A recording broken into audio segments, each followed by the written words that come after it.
So good morning or afternoon, wherever the rest of you are. I'm in the Intel meeting room here in London at the BETT show. This is Karen Billings. If you want to go to the slides next to Derby. Derby is actually back in the SIIA office. She is going to be running the slides and helping manage the chat session and a number of things. This is Karen Billings, and I'm here with 6 of our members who are going to join in the conversation today, and it is just that. We don't have presentations. It's going to be a discussion. And we've got a number of people here. I'm looking at Andy Pass from APAS Education Group, Paula Malon from Paula Malon Consulting, Kevin Mather from Pesco Scientific, Eileen Lento from Intel, Kathy Zier from Promethean, and Andy Ross from Florida Virtual School. So we're going to start off with a set of questions, but I just wanted you to note on the next slide that this is a series of what we call EdMarket 101 webinars. And it's usually held at this time every other Thursday. And this happened to fall while we're in BETT, so we decided to make it a BETT theme. And next, in 2 weeks, it's going to be at the TCEA conference. Then there'll be another topical one, and 4 weeks later we'll be at South by Southwest. So we're glad that you could join us today. And the sort of webinar today is really just a conversation. I've got some questions that they have just found out about, and they're going to respond. So let's start looking with the first question, and that is really sort of what is BETT and what brings you to this or your company to the trade show. Now, the first thing I'm going to say is I think BETT stands for the British Education Technology and Training. Technology and Training. Thank you. And it is an extremely large show. They claim 35 to 40,000 educators come through, and it's quite international, and we'll talk about that later. And I'll start off by saying, as the division head at SIIA, I usually come to the BETT show, and this is 5 years in a row, because our members are here. So it's pretty simple. We had a great member breakfast this morning, and Dominique Savage, who is the executive director, was there, and Caroline, someone who also works with Dominique at Lisa, were there, and they talked to us a lot about the BETT show. This is actually their 30th year, which I think was quite phenomenal. So what we're going to do next is sort of go around the table. I'm going to hand this, talking through an iPad, to Andy Pass, and then Paula, and on around to just talk about why you are here at the BETT show. Good morning or afternoon. The reason I came to the BETT show, and this is my second time here, is because our market penetration was growing in the United States, and I decided that I did not want to be exclusively in the United States as our educational content development services, and so I decided to come to BETT. And what I've found is that by being here, I'm able to both meet new people and reacquaint myself with older friends and associates. And consequently, it really provides a touching base experience for us, which I think has been beneficial for our company. Hi, this is Paula Malon. I think this is my 4th BETT. And I guess one of the reasons I come is that SIIA breakfast is quite hearty, and it is really worth the trip across the pond. But the other reason I come is because I am an independent consultant, unlike most of the people around this table who have small businesses or quite large businesses. And I found it really is if I want to do some international work, they're not coming to me in New Jersey. I really need to go out to them, and I can't travel globally, but I can come to a BETT show once a year, and it's always been very good connections. And then what I found wasn't strategic, but I had found that I've had more deeper relationships with my colleagues from the U.S. Because there's not a lot that come from SIIA, but I've actually found that to be very helpful as well. Well, good morning. This is Kevin Mather from Pasco Scientific, and Pasco's been exhibiting at BETT for, I think this is our 17th year, maybe 18th year, and really 3 things come to mind for me. The UK is an exceptional market for us. We have very strong day-to-day business sales here, so this is a great opportunity to talk to our UK customers. But in terms of international exposure and the opportunity to continue to brand Pasco, the investment dollars that you get here for what you get out of that branding and that exposure are truly phenomenal. And the other thing is that the energy and the excitement of this show compared to really any other EdTech show or conference that we go to, I look forward to BETT Week every year. I mean, sometimes we all get tired of the travel. I'm always ready for this trip. So thanks. Hi, this is Eileen Lento with Intel, and Intel has been coming to BETT for a number of years as well. And like Kevin, we also have customers all around the world because we are, of course, an international company. And we have groups within each of the geos and countries, and this is our opportunity to bring them together to talk to customers and have synergy and really talk about ways that it's different even across this part of the world and how we have to customize based on differences. And you're right, it's very energetic, very vibrant, and it's not just end customer. This is an opportunity for me with many of our business partners as well. Great.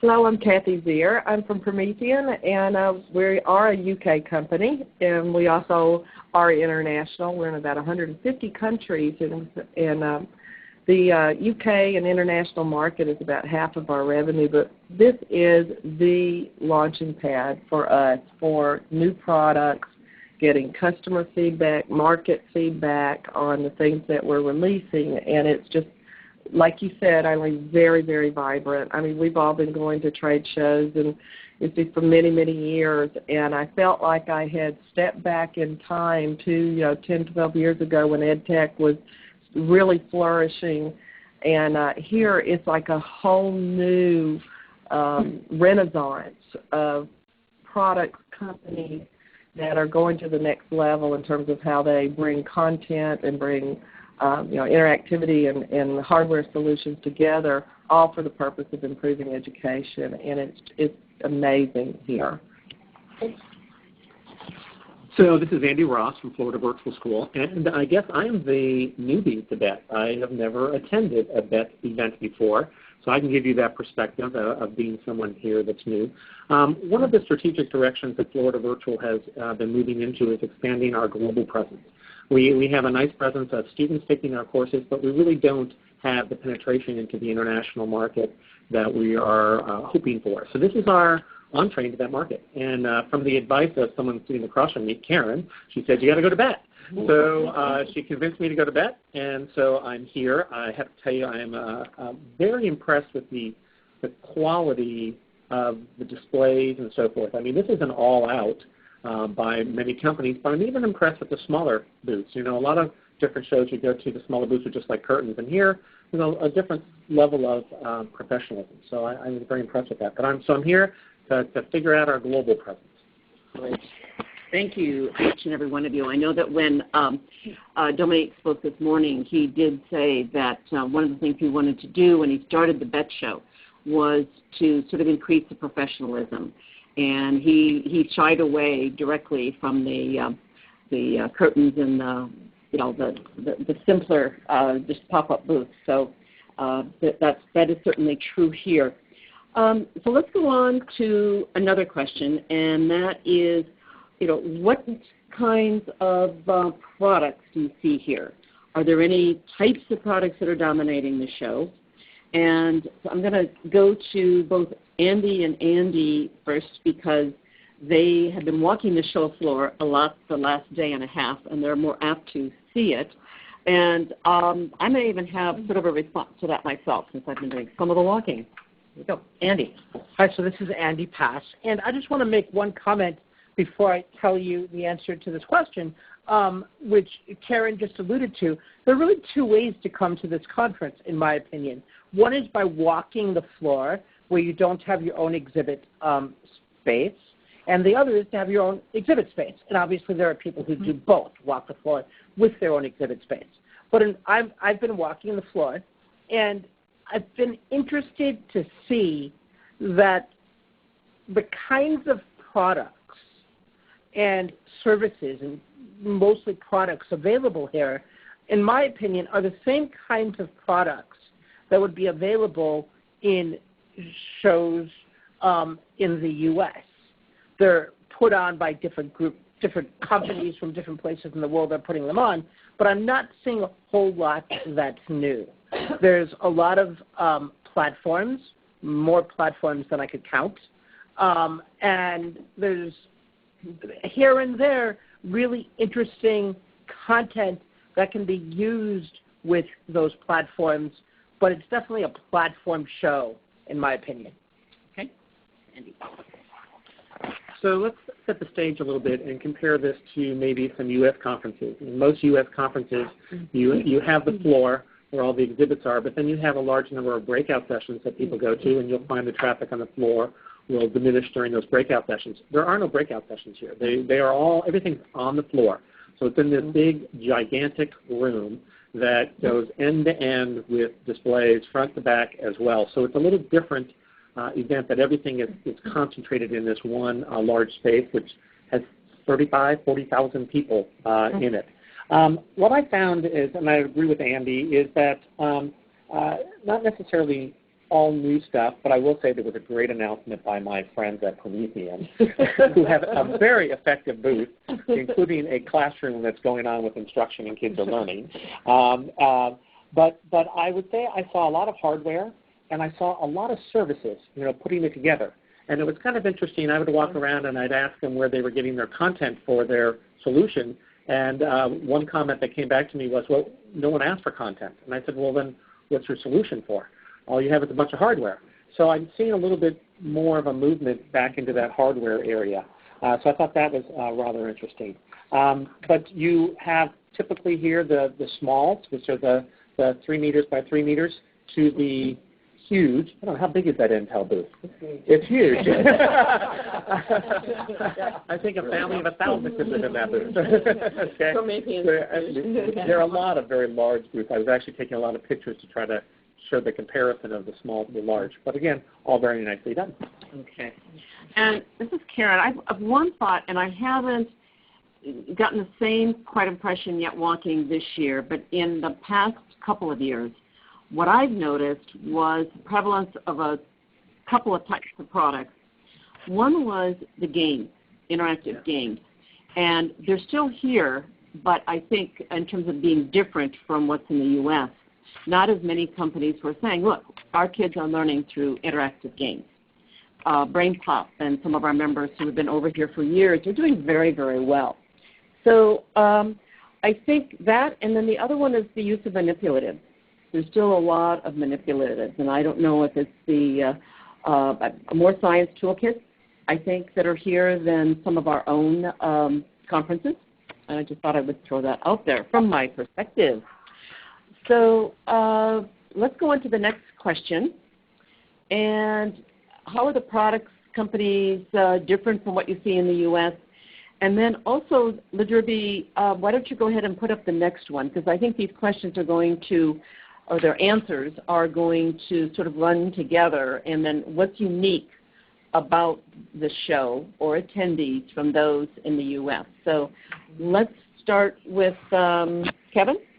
All right. To me, one of the great things about this show is, especially for companies that are looking to begin exporting, and Karen mentioned this just recently, you see the entire world, you see your industry in context. So every one of my global competitors is here, and so you get this very broad exposure to a broad swath of the market, and you see EdTech in more of a global context. Who's the competition? Who are the alliances? What are the broad trends in the industry that are going on out there? It's also the fact that you have this very strong international component, both of a B2B, where you have people that are looking to distribute your line, as well as Ministry of Education folks and end users from other countries. So it's this very interesting combination of factors. I have to agree with that. It's the combination of lots of B2B business going on, and the customers, from the minister all the way down to the folks right under the minister, right down to people in the classroom. And so it really challenges you when you're out there because you have to change your conversation and modify based on who walks into the booth. So you have to be very accommodating and adaptive and ready to pivot. And when you're talking to a minister, the nature of the conversation is much higher level and broader in a sense because they're more worried about the efficacy of their students, whether they're franchised or disenfranchised, and their ability to participate in the global market. Mm-hmm. And to continue on that thought with the ministers, the market is quite different globally because, it's a tender market. You have RFPs, we call it in the United States, or bids. It's large tenders that are driven by the ministers of education, and there's big country sales that often happen. So because of that, and the clients that come here, what I see with the with all of the content and hardware companies is we've all been talking about an international approach. What I see is it's a global approach. You see all of the implications of their solutions for all markets, including the U.S. When I first came here, I thought, it's going to be very UK-centric, and it's not. It's not at all. So it's almost like a one-stop shop. When you want to see, you've got every major company here, every small company that is entering this market. The quality of the solutions focused on education pedagogy is much more than I've seen in some instances, and so that's what I found unique about it. And of course the B2B, we've all found that. So it's absolutely the best place if you're looking to expand and into other markets. This is the place to come get your education. Can we say something? Sure. Okay. So the other thing that I would say here is the education that I get also. So I actually spent some time with the Ministry of England today. They made sure it wasn't the UK, it was just England, but they explained a whole bunch of new things to me, that there's a whole new curriculum coming down, and that has been mammoth. Their curriculum book is about half the size of what it used to be, so that was interesting. Also how their budgets work. So the schools are now really in a situation where they will get one number, and that's their budget to run with. And just like in the U.S., where there are charter schools, they call them free schools or academies here, which is the exact same movement, and half of the high schools are in that program already. So there's a lot of similarities, but you get to learn it, and then you figure out your strategies. Yeah. Mm-hmm. And I know that a lot of the folks on here are part of our global committee at SIIA in the education division. And in the past, we have been hosting webinars that are country-focused. And probably 3 years ago, we started out with a series of country-focused webinars, and I think we started out with the UK. We probably then went to Australia and New Zealand, and I know we've done China and Brazil, and we did Turkey. We did a number of them, and then they've been very well attended. But it strikes me that if it was 3 years ago that we did something on the UK, 3 years ago was when they dramatically, with a new change of government, changed the way that they were going to provide money to schools, and they've now changed the curriculum, and they've changed the decision-making process, and how these schools are using their budget. It might be a good time, since I've got the global committee chairs right here. We'll suggest, and LaDerby on here to hear us, that we may do something about the UK, particularly the curriculum. I know that Dominic really talked about a lot this morning about these changes that have come about since that time. And so I think that might be quite useful, because I know a lot of our members who are considering moving into another country, you typically will think to come to the UK first. So let's go to the last question. I think it's our last question. Interesting or unique that they should know about. And then is there one more question after that, LaDerby? Can you move There that? is one more, yes. Yeah, what is that? Well, let's wait. Let's go back to the question about what's unique. Some people have mentioned it here, but they said that everything is on this big show floor. So I sort of wanted to ask if anybody wants to talk about the fact that this is indeed a trade show. And when we go to ISTE, it's a conference. Yes. So who would like to just sort of talk about those differences? Okay, sure. So clearly it's a trade show, not a conference. And I think there's pros and cons in both approaches. I think conclave conversations like we're having now are very important in terms of moving forward. But I also think when you look at what's on the show floor, some of the larger companies are attempting to, because it isn't a conference and they don't have that ability the way to have sessions and dialogues, you see more intact classrooms. You see more spaces carved out where dialogue and conversation can happen. And it's a fantastic dynamic trade show, as we've talked, but people have a hunger to talk and understand what would that look like, what does that mean, how have other schools done it, how have other countries done it. So I do believe that the people participating here are responding to that in a different way, and it's just all in one space out here.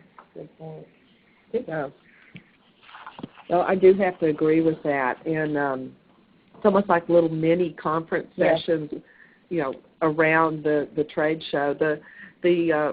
And the pros and cons you ask about here, I think the pro for me is that you come for a purpose of seeing what's new, what's all the technology. You can have the conversations in the little carved out spaces, so that, you know, that are more meaningful. But oftentimes at a conference, as a vendor, everybody's in the conference sessions, and they're not on the trade show or on the exhibit floor. So you spend a lot of money trying to get, you know, exposure to customers or potential customers, and it doesn't happen. How many of us have sat around and said, oh, it's slow today, it's slow today. This is not the case here at all. I mean, it's and I think that's why we have the energy and the, you know, we all have spoken about that, because there's a mass. So the good news is when I came here, I really came with a fairly light schedule. I had maybe half my time booked. And I'll tell you, within a day, it was all booked. I mean, I have stuff going on now all the time. So you don't necessarily have to come here with a full agenda, and you have to leave yourself plenty of time to walk the large floor. And I've done that a couple times so far. It is good exercise. I wish I had that little fit meter thing on with me. I forgot it. I got one right here for you. Very good. All right. But the other thing I've also learned about there, so this is BETT in London. There's also now BETT shows around the world. There's going to be one in Asia. There's one in the Middle East, but the next big one that I've learned about is Brazil. The one in Brazil, they're expecting about 20,000 attendees. They've combined with another show as well, but it's all one big floor, so it'll be a similar type of a format. And that's a show that I'm seriously considering, you know, going to and actually maybe displaying there. So I've learned a lot about how the whole BETT organization works, which was very beneficial, as well as meeting with, you know, relationships that I already had. And we got some things ironed out. It was nice. I work with a lot of CEOs who are in Europe, and it's nice to see them, you know, face to face. Yeah, this is Karen. And to the extent where, I mean, education is still a very personal business, and so being able to see people is great. For me, one of the things that's unique about it, besides the fact that it's a trade show and not a conference per se, is the fact that it is 4 long days. It is 4 very, very long days. So I don't know of another conference or trade shows that has quite that schedule. So for the people that are exhibiting, it's pretty major. Do you have any comments? No, but I would say for many of us, it's actually longer because BETT butts right up to Education World Forum. So many of us are doing that first, coming right to BETT. But that's also a good thing as well, because it's an efficiency of travel. But you're spending the days with the ministers in that setting and then popping over here. And so it is a long... So you bring good shoes, comfortable shoes. These are not the time for high heels. Right. Okay. I guess we have probably gotten most of the information out of these fine SIIA members here today. We need to know if you've got any questions. I haven't seen, LaDerby, I haven't seen any questions come. Do you think we're going to get any, or... We'll see. If you have any questions, submit them in the chat box below to the lower left hand. There we go. People listening, and we appreciate that. While they're thinking about chat questions, though, I would like to have you put up the slide that does have a thank you there. And the last slide the special thank you goes to Intel for hosting this. We have, and this is really valuable here. It's a quiet meeting space. It's totally amazing. I tried using the Skype call yesterday with somebody back just in the States to test it, and of course I was outside, and they could hear me, but they could hear 40,000 people as well. So it's nice to have a room like this. And as usual, LaDerby will post the audio with the slides in a few days, and so the members can retrieve that, and particularly if any of you want to share that, that would be great too. And I'm not sure how the video is going to be shared, but someone came in with a video camera right at the beginning, and so we're not only on audio and we're on video. All right, so thank you to Linda. And I guess a thank you to everyone who participated. If you don't have questions, if you do have some, feel free to email me and we'll get them around to the group and we'll get them responded to. So thank you. Karen, we have a last-minute question if you want to address it.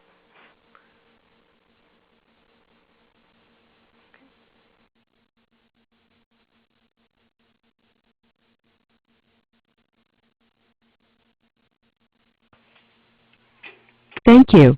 Please stand by.